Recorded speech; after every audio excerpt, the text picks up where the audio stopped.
Good morning and welcome to Coffee with Dan. This morning I have with me Mr. Sudarshana Gunawardena, Attorney at Law. He is the Director General of Government Information. He is also the former Chairman of Sri Lanka Broadcasting Service. With his vast knowledge in media, information, and also being an attorney at law by profession, today we are going to discuss about the freedom of expression and right to information, which is a very debatable subject and presently one of the highly debated issues that Sri Lanka is going through. So good morning to studios and welcome Sudarshana. Good morning, Dan. So let me first of all ask you, Sudarshana, what is the freedom of expression? Dan, freedom of expression can be considered a mother of all freedoms. Because without expressing, you cannot enjoy other freedoms.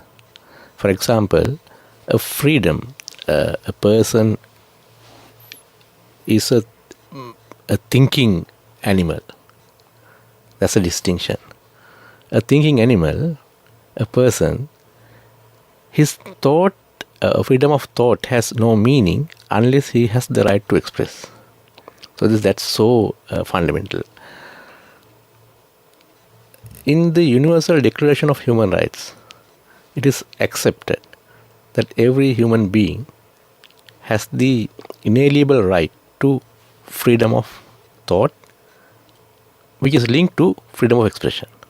So, flowing from that Universal Declaration, all countries, they have included this right into their supreme law, that is the Constitution.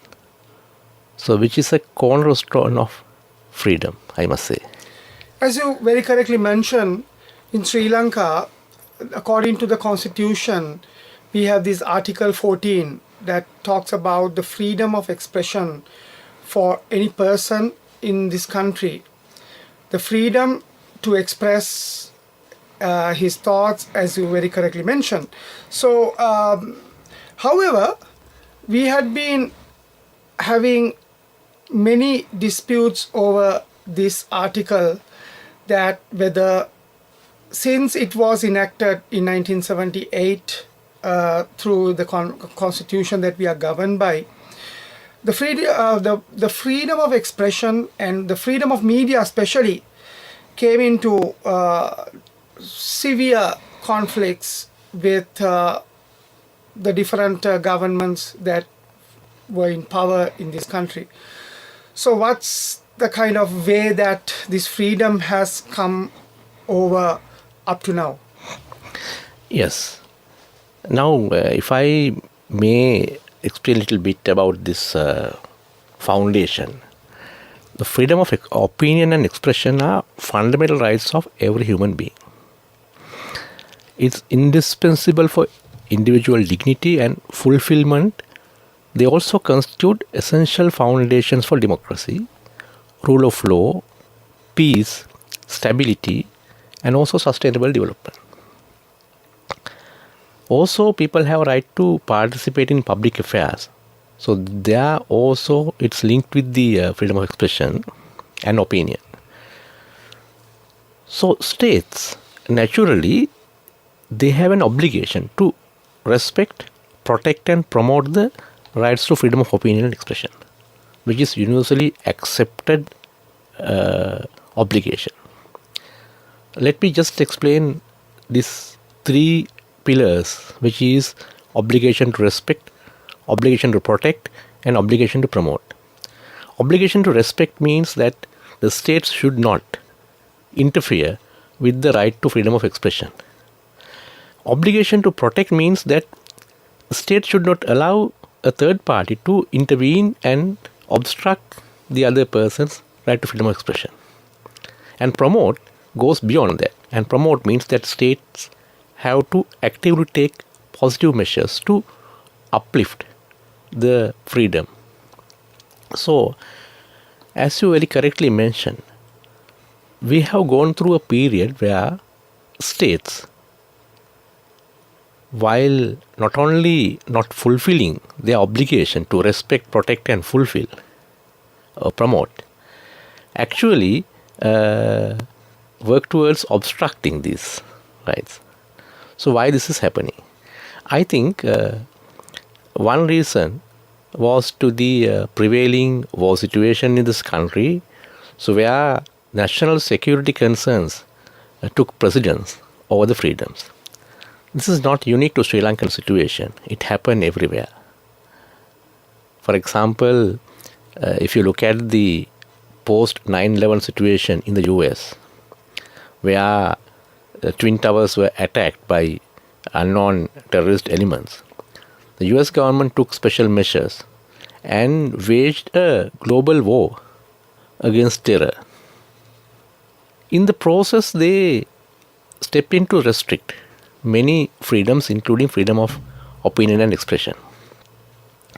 So that flows down, and then Sri Lankan state, which was also fighting a difficult war at that point, actually took cover from these provisions and this environment, and also invoked certain restrictions. Also, in international human rights law, there's a provision to curtail certain freedoms. You know that certain freedoms are absolute and cannot be restricted, but certain freedoms can be restricted in a special circumstances, especially when a country declared that it is under emergency. It can actually suspend certain parts of the fundamental rights, including freedom of expression. It can actually write to the Secretary General of the United Nations and explain that we are a country is planning to derogate from certain rights. So I think we have gone through that situation. So there was a actual derogation of certain rights. That's the theoretical background to that. But I think after the country came out of the war, still the regime continued to took cover of these provisions. You know, emergency was lifted, but still same practices continue. So it took a lot of time and energy from the people to push for a democratic change and to establish a government which is accountable and which is respecting right to freedom of expression of the people. So it is, I must say, it is guaranteed, but the guaranteed right will not come easily unless citizens took the fight to themselves and actually agitate for that. And there is a legitimate right for that I must say. Even though freedom of expression is a right, there are limitations, because we say in general that though we have the freedoms or rights, it should not be taken as a kind of wild ass in law, and so there are limitations.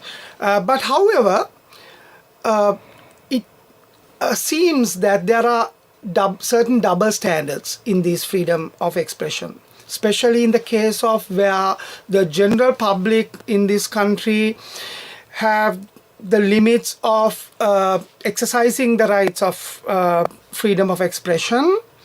But however, the parliamentarians have what we call the privileges of expression, and they can express anything in the parliament. I mean, it's a Westminster culture that is coming from England and then to the Sri Lankan system. So how do you see these differences of the right being accorded to the general public and the right being accorded to the parliamentarians? It's then a very important question, and also people ponder why there are double standards. I must say, as I mentioned, that right to freedom of expression is not an absolute right. It is subject to certain restrictions and limitations actually protect others' freedoms. For example,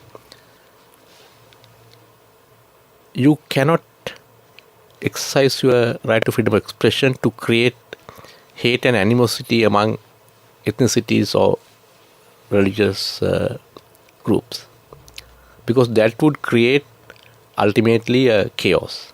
Also, you cannot criticize the judgment, or you cannot go on contempt of court. You cannot attack the parliamentary privileges. So there are certain limitations. But your question is why the parliamentarians have a special privilege, that because their speech in the parliament is covered, is privileged. There's a history to that, because the parliament was also a reflection of human freedom. Earlier there were absolute rulers like kings. So people actually step by step forward and campaign for their rights. So parliament was actually a manifestation of this freedom. Parliament was a result of struggle against the king's rule. So therefore this freedom was brought, that anything that you say in parliament is privileged, because even king cannot touch you. So in my view, that we send our representatives, whether we like it or not, that we have the right to send. If we are not sending the right people, so the blame is on us. But the representatives, as a part of legislature, should have the right to correct the government, correct the executive, by way of freely expressing their thoughts. Now, what happened in Sri Lanka, that for a long time, under the executive presidency, almost 40 years, the legislature has made subordinated to the executive and even to the judiciary to a certain extent. At certain times, the judiciary managed to actually ascertain its place, but legislature was not. For the first time in the history after 1978, legislature has asserted, and legislature is the foremost institution in this country at the moment. So therefore, I argue that the right to freedom of expression for the parliamentarians is also paramount to a vibrant democracy. For the people concerned, basically, they also exercise their freedom of expression through the ballot paper. So they send their representatives. So it is extension of citizens' right to freedom of expression, I must say. So this government, when it came into power, freedom of expression and censorship by the former regime was very much debated, and it was a prime slogan for the government to grant the freedom of expression in bigger way and fulfill the constitutional provisions of Article 14, which is quite wider in interpretation. And you being the Director General of Government Information, how does this mechanism operate at present? Yes, I think my prime duty is to serve the public. Yesterday, we as the department took an oath, as customary at the first working day of the year. Every government department has to take oath. So we actually saw to our allegiance to the people of this country. So people have so they are the supreme body. The people have the sovereignty. So people express their sovereignty through various ways. One is being the franchise, the other one is fundamental rights, the third one is the governmental power. So government power is exercised through the parliament, the executive, and also the judiciary. So I, as the Director General of Government Information, it's my duty to make sure that people exercise their right to freedom of information. People have the right to know what the government is doing, because government is actually depending on the taxpayers' money. So it's people's money. Government actually hold this money in trust of the people. So people should know what their agents are doing, how they are spending their money for the betterment of the people. So in order to do that, there are three things you have to ascertain. First, that there are as much as information should be made available to the public. That's why we have the right to freedom of expression law. In that law, first you explain to the public what you are doing. Then the public has a right to ask specific questions through Right to Information Act. So they can file a right to information application and ask from any government institution, any public institution about certain questions. So the policy is to actually give you information in certain circumstances that you can withhold information citing exemptions. But basically you have to give information.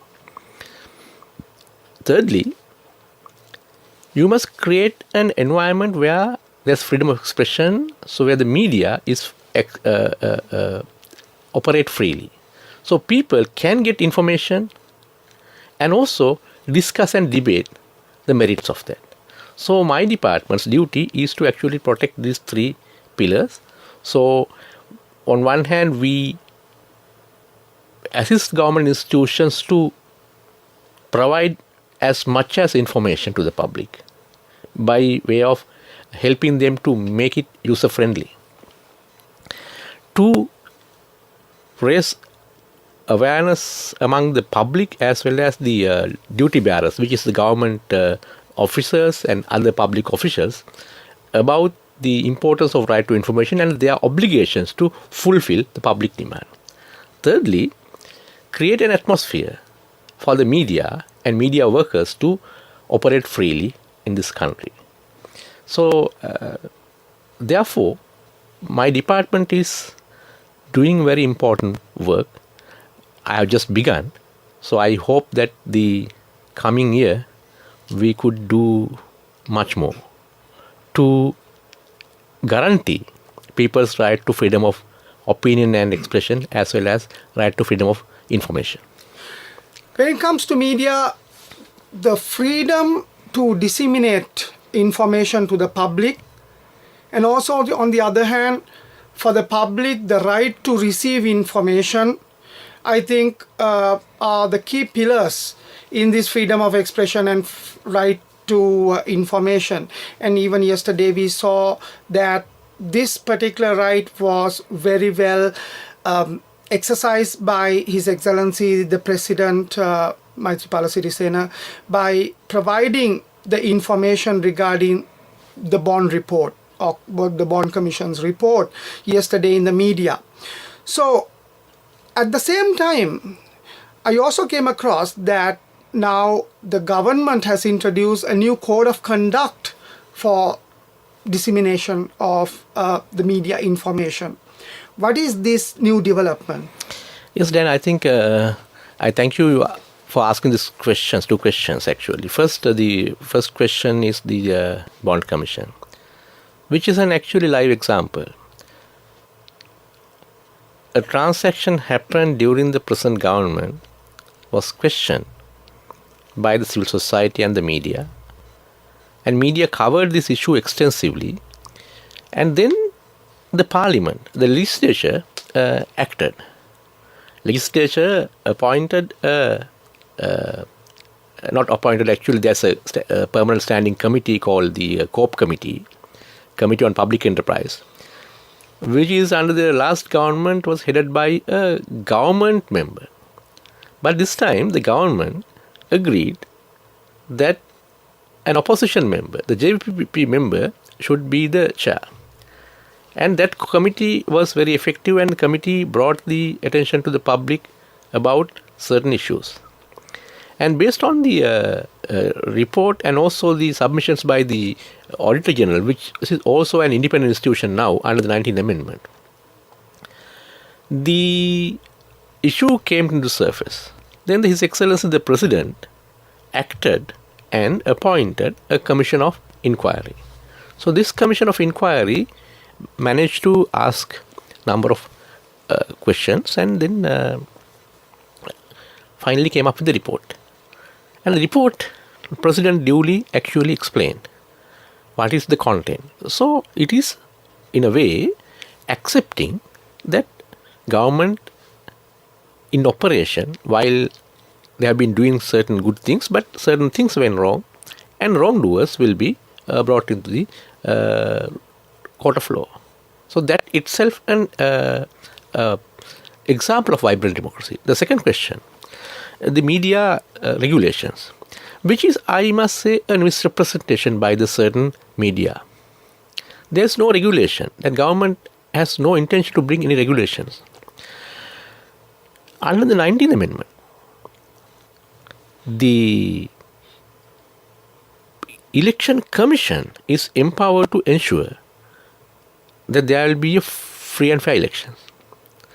To ensure that, the Commission is empowered to issue guidelines to the media, both print and electronic, and also government and private. These guidelines were issued, and the President actually moved it to the Cabinet that it should be submitted to the Parliament, and then Prime Minister signed, and Prime Minister will actually submitting the guidelines issued by the Election Commission, the independent commission, to the Parliament. So there will be no regulations by the government, but it is a independent commissions, the guidelines issued by the Independent Elections Commission. So unfortunately, media knowingly or unknowingly misrepresented. So we are, as a department, is going to actually issue a communique explaining the real situation. So there's no government intervention in this. Now, today, I will, with the heads of the all government media, which is Rupawahini, SLBC, and Lake House, and the ITN, will meet the chairman and the members of the Election Commission to discuss how best the government media institution should adhere to the guidelines issued by the Election Commission. So therefore, giving example to the public that we will also submit to the guidelines issued by the Commission, and we hope that private media also will follow. This morning in Coffee with Dan, I have Mr. Sudarshana Gunawardena. He is an attorney at law by profession. Presently, he is the Director General of Government Information and the former Chairman of Sri Lanka Broadcasting Corporation. Today, we are talking about the freedom of expression and right to information in today's Coffee with Dan. So turning back to our discussion, Sudarshana, now you being the regulator of the government information and also to inform and present the exact news and other information to the general public in this country, you have a huge duty upon you to deliver the right information rather than any other wrong information going into the people through any sort of media. So within your capacity as the Director General of Government Information, how do you control and make sure that the right information go to the people? Yes, Dan, I actually see my role as a facilitator than a regulator, because I don't believe in that the government regulating the media. In the present day context, it should be a self-regulation. Government can facilitate, but the media should come together and start regulating themselves. That should be the case. Whereas right to information is concerned, I think the department is planning to play a positive role. First, to work with the media to identify their concerns. I just wanted to see what the media wants from the department, not the other way around. Because normally that we call media and tell people what we want. But I think in a present form of government, we need to actually ask people, ask the media heads, ask the media institutions, media workers, the trade unions, and the journalists themselves, that what they expected from us. because we are actually public servants. It's taxpayers' money we are spending. So these people actually pay in taxes to the government. Then we think we can identify gaps and we can actually facilitate to fill the gaps. There can be certain areas are identified as actually the journalists are actually poorly paid. So that has to be addressed. Their protection has to take into consideration. Their knowledge about the security, the physical security, digital security, and the even legal awareness is a point in case. So we need to improve that, help improving that. And their capacities and capabilities should be increased and enhanced. They need to be given, facilitate local and foreign training. So in that way, you can help the media institutions to build their capacities. So therefore, when you build these capacities, it is easy for them to come together and start kind of a regulatory framework which benefits all. In that way, right to freedom of expression and also freedom of information will be guaranteed, I should say. And also, since the government has passed this right to information law and also made it a fundamental right by educating people and letting them actually asking the right question from the government and other public institutions, I think gradually we'll become a mature democracy where citizens feel that they have the right of the land. Also, I feel that when we say disseminating the right information to the people and also to exercise the freedom of expression of the media institutions should be responsible for what they deliver to the general public and to the country and to the international community as a whole. So, in your capacity as the Director General of Government Information, how do you see this responsibility of the media institutions should work, where there should be no irresponsible handling of the freedom of expression? It's a very tricky subject. I come from civil society, so I have been an activist for almost 30 years. And I have gone through different periods of time. So I believe in citizens' power, people's power. Once the President Ronald Reagan said, most dangerous words in English language is that I come from the government. I am from the government. I am here to help. So I think people should vary about the government. That's right. Even though I am heading a government institution, people should exercise their power. So when it comes to media institutions, I see that they are privately funded institutions. They generate their money, they generate their capital, they recruit people, they perform, and they also generate jobs and pay taxes. So government should help them. But in the same time, government should make sure that there will be responsible journalism.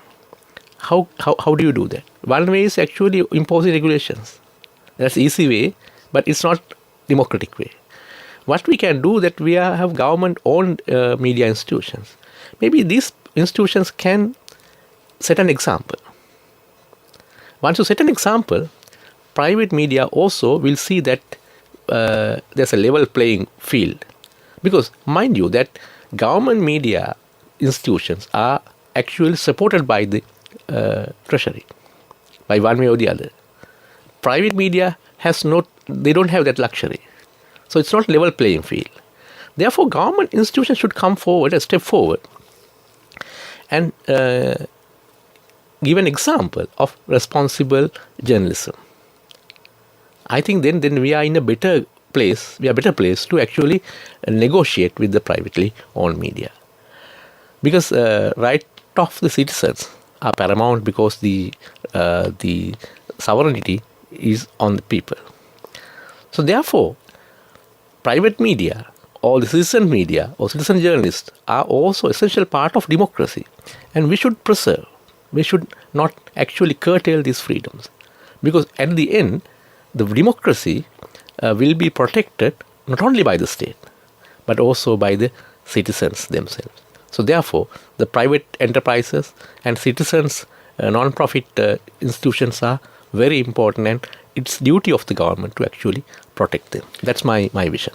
So, considering the government media and the private media, there are some arguments that nowadays the news and information has become a kind of a marketing tool where you could market the news. So, in that case, do you think that the responsibility of the media institutions and the freedom of expression really works within this framework? That's a question then, but that's where we live in. We can't actually. Can we reject markets? Because markets are reality. So in the market that everybody is actually competing, it's also a freedom. But in that freedom, only the democracy thrives. So democracy and markets go hand in hand. And I believe in markets are great equalizers. Markets, if properly regulated and mobilized, it can create a lot of upward mobility in the society. It can actually end stagnation. It can allow people to bring new innovations. So therefore, markets have good side. In Sri Lanka, unfortunately, for over the years, markets have been vilified. There's an anti-market philosophy. So people just say, okay, state is good, the market is bad. State is good, civil society is bad. Which is not absolutely true. So therefore, in the market economy, okay, everybody is trying to make profit. But then the society should step forward and actually put pressure on the market to say that, there are certain things you can do, there are certain things you can't do. It's not just the government should do that, but citizens themselves should come forward. There are various examples in many developed countries that where citizens actually showed their displeasure on certain these things. So therefore, what I see is that the present media culture is a symptom. So there's no need to actually, so we have to look at the root causes, why this is happening. So therefore, I think market can be regulated, but not just by the state. You have to try and bring all the stakeholders together. For example, the listeners and viewers and readers should be organized and get them represented. Civil society should also take part in the discussion. Media owners, journalists, and the provincial journalists should also bring. Because if you label media as one group, which is not correct. There are various competing interests. For example, media owners' interest and the media workers' interest are not always the same. So you have to actually create a situation where these groups come together and negotiate and agree on a framework. So I actually am not very much enthusiastic about that government is doing everything or government is actually regulating. Government should facilitate. Government should play a facilitating role because end of the day, it links with the freedom. And mind you that in a democracy, people should have the right to actually even provoke. Even to say that most disgusting things. So in a mature democracy, people actually tolerate and then correct themselves. So I think it's a process. It's a long process. So I'm confident that we are in it. In my short spell at SLBC, I try to actually work with the various groups and try to make it more balanced institution. Try to get as much as opinions come out. It's not an easy task, but I think we should go about that. We should believe in our people. People are not fools. They are mature enough to actually grasp. If I say something offensive, I don't think that people will really get offended. Even the offensive subject, the taboo subjects need to be discussed openly and it should be tolerated. Because toleration, the level of toleration, actually, it's a mark of a mature society. We have been a tolerant society over the, ages we have been a tolerant society. But for some reason we lost it. I think we have to rebuild it. We must keep trust on our people. That's what I think.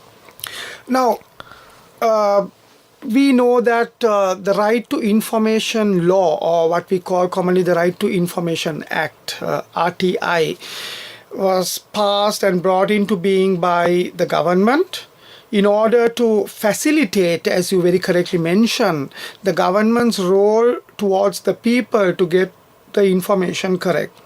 Now that applies to all the government institutions to provide the information whatever the public needs to have. And as an attorney at law, how do you see this new law coming into place and what this law can bring about for the benefit of the public? Then I need a separate program to actually discuss right to information, which is such a vast subject. Once my secretary, Dr. Samaratunga, which you interviewed also some time back, who is my secretary at the Ministry of Media and Finance, once said at a function, right to information is like a new religion. It's like introducing a new religion to a country. Because right to information changes existing culture. At the moment, we have a culture of secrecy. The government is actually more prone to not to divulge information. There are public secrets acts and various acts where we restrict. When you ask question, I try not to speak. I try to say few things. I try to hide things. I try to actually say maybe half-truth. But people out there, they sense it. They'll sense it. When I speak, they sense it. Whether I'm guarded or whether I'm open. Right of freedom of expression, freedom of information act means that actually government is becoming open. It's an open government policy. Government has nothing to hide. Government will open it, so then people will see pluses and minuses. So, in order to make sure this act actually is in operation, I think we have progressed a lot. If you compare Sri Lanka with India, which has a strong right to information law, it took a lot of time for them to adopt. But here Sri Lanka is adopting very fast because our literacy rates are high, and also we are having a strong democracy culture. We need to do three things, and we are actually with the ministry and also the department keen to do that. First, actually, we need to look into the existing laws and revise certain laws which are contravening and which actually hinder the operation of Right to Information Act. Because there are certain laws actually contrary to the spirit of the Right to Information. So this there will be revision process. Then we will build capacities of the government institutions and the public institutions by way of helping them to appoint information officers and train them, and also creating some exchange of ideas about these officers, how to actually proceed. Thirdly, the public awareness is very much important. So public should know that we have a right. See that for various reasons that the government is trying to actually hide information, citing national security or whatever. But obviously, as I mentioned in the beginning, that certain freedoms has to be subjected to certain restrictions. National security is one, and also protecting the democratic order is one. But in a developed country, even in the US or other Western countries, there are certain restricted information. Certain information are classified, and people have no access. And if you publish this classified information, then you will be prosecuted and you will be penalized. But after some time, maybe after 100 years, there will be a declassification. So then people have the right to information. So that means, Dan, that I do something. I know that I cannot divulge it now because it will create some problems. But I know even after 100 years, this will come out open. So after 100 years, if I did something wrong, I'll be out there. So that feeling should be there. Therefore, it's like a new culture. We must embrace this right to information as a new religion and say that, we, the government, are actually working for the betterment of the people. We are elected by the people, and we are to serve the people for the best interest of the people. So therefore, we have to actually explain us better.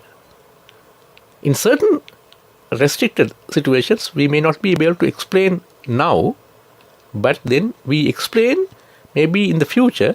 The information will out there and people will judge you by what you did in that period. So you do the right thing all the time. So right to information guarantees that the public officials do the right thing all the time.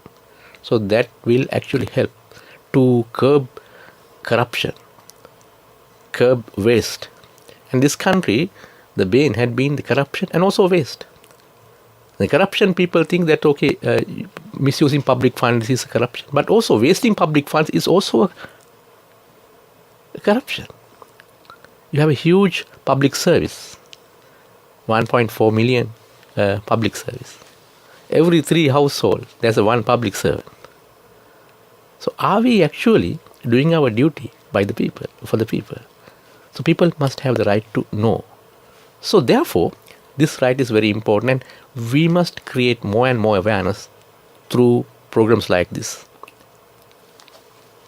And for example, if you want to start a business, how many difficulties you have? So you tend to forget that idea. But that means that actually you're not investing. Without investing, you cannot develop the country. So you must create a situation where people can freely actually access the information and start their work. And if there are obstacles, people should know. So therefore, through right to information, you can ask, what are the documents I need to actually get it registered? Where the bottlenecks are? And you can discuss freely about these things. Therefore, I think, there are many things I can discuss, but this is very, very important area. And we have achieved a great deal by simply enacting this law. As you mentioned that there are certain bottlenecks in the prevailing law on the right to information, and also there are certain limits and parameters within which the government has to act, or the public service has to act. But looking at the Right to Information Act, the only limitations are that it should not obstruct the the country's security and the national interest, actually, on the security aspect, peace and order. But however, apart from that, all the information should be given to the general public as and when they request. But however, you mentioned also that under the public secrets law, the government is not supposed to give all the information that the public wants. So how could we achieve the final ends and outcomes of a real right to information for the general public with all these amendments of the laws and repealing of the existing laws that bar such exercise of the freedom? I think it's a process, Dan. It's a process, because that now since I started working in the government sector, I, started seeing the how people actually react to situations. So at the moment, it's like a more protective, defensive situation. So therefore, we must see it's a process, and it linked with the other democratic practices. When people see that democracy is in operation, when people see independent commissions are actually taking strides and actually working towards democracy, where you see judiciary is actually freely expressing their views and actually coming forward, whereas you see executive is actually not exercising the abusive powers and actually restricting to itself. We must commend His Excellency President actually, who actually willfully agreed to restrict his vast powers and actually submit to the democratic governance, and he himself is now can be challenged under the fundamental rights jurisdiction under the 19th Amendment. And obviously Parliament is coming forward and through its various committees actually questioning the executive. I think all these factors will combine, including the media freedom, where media is freely operate, and also civil society. There's a vibrant civil society. So I think in combination of all these factors, there's a thriving ground for right to information. If you take out all these the enabling conditions, right to information cannot actually sustain. So therefore, I think we are in a very historic juncture. So if we really work towards that and create public awareness and create public trust in that, I think it's not be a difficult task. At the moment, people don't believe in government, whether this government or that government. When something is said in government information, people tend to, I should say, disbelieve whether it's true, whether actually they are making up a story. We should create a situation where people believe in what the government is saying.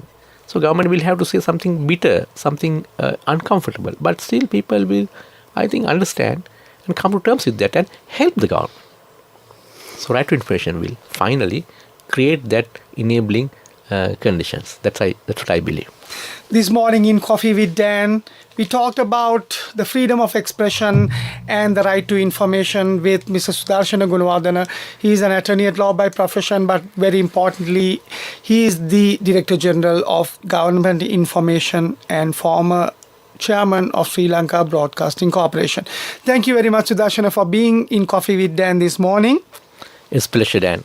So let's meet again with another interesting topic in Coffee with Dan.